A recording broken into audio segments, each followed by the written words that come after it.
Hello again.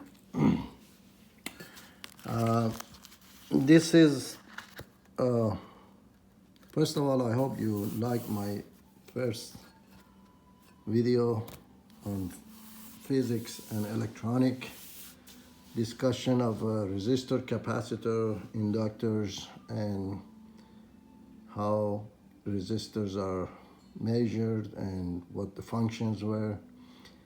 I'm gonna, before I start this session, which is lesson number 1 still, and continued section 2, I like to make it really short because I don't want you to get bored. So I'll try to get this video within 10 to 15 minutes periods and then add another video.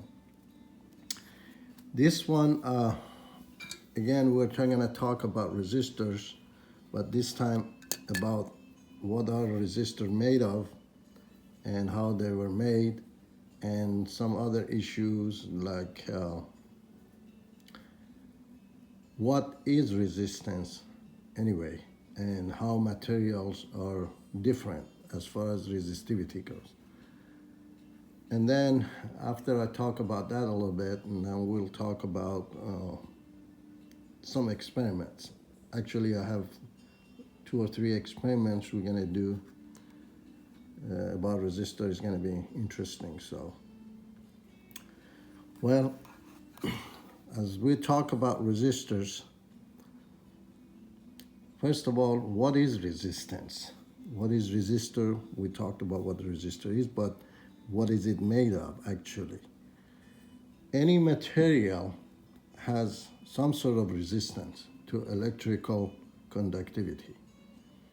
In other words, if you remember in the last video, I talked about a piece of conductor, piece of wire.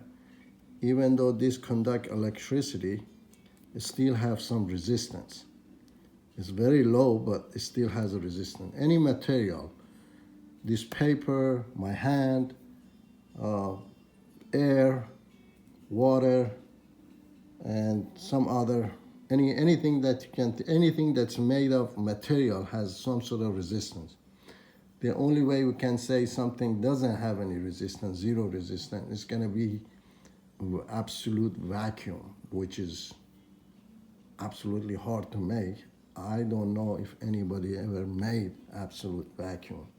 Even in outer space, interstellar galaxies, when there is basically nothing, there's only vacuum. It's not pure vacuum. So there's some still stuff in the universe that has electron, hydrogen, nitrogen, whatever it's made of out there, there is some sort of resistance because of that. So even in the air, you think air doesn't have any resistance, but it does. If air didn't have any resistance, we wouldn't be able to see the lightning strike when we see the lights. Because of the high voltage in the clouds, the resistance of the air, because the voltage is so high, the resistivity of the air becomes almost nothing, and the air, the electricity between the cloud or between the earth and the clouds will conduct, and then the gap in there sparks. What happens, the molecule of the air becomes ionized, and what's called plasma will produce. So discharge of the electricity between clouds and the earth. Anyway, when you take some English courses in engineering or physics or any other subject, the reason for that is basically because they want you to know, be able to write technical papers later on when you graduate and you find a job. And that's very important. So for that reason, they ask you to do that. So I hope you can do that better than I can. Anyway, all right. as far as this resistor goes, I can show you, well, I have to pause this video for a second and to see what I can find as far as resistivity goes. First of all, we're gonna get our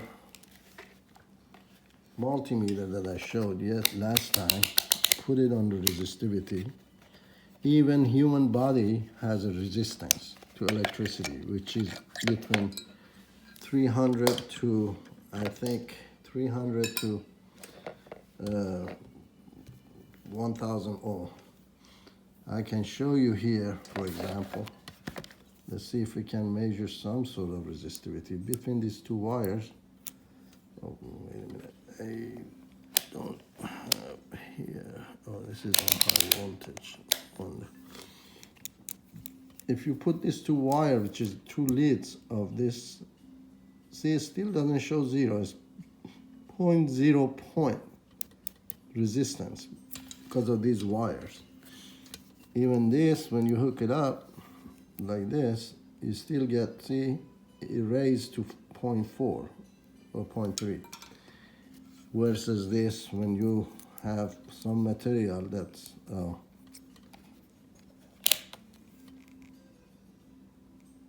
okay. Actually, a pencil can have some resistivity because there is carbon in it, and carbon has resistivity. In the experiment, and I'm going to show you, I don't know how much time we have spent, we still have some time, so I'm going to go ahead and do this experiment here with water to show you that water has resistivity. I have, let me get this a little bit higher, 3 glasses of water, actually 2. I'm gonna get another glass of water. This on the right is water, is pure, is hot water that I was boiling for tea. So we're gonna put this over here.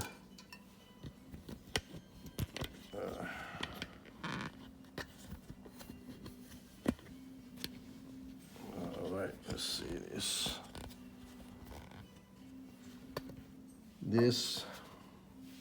And this is just tap water. I'm gonna do an experiment here to see how much of difference between the tap water and the hot water from which is more pure. Pure water actually doesn't conduct electricity very good. It's a poor conductor because it has high resistivity, this one. Now we're gonna see if, in order to do that, I have to hook up some light also to show you. I can show you with this. See how much resistivity we can get here. Let's see if this water basically doesn't show any. But let me get a light here.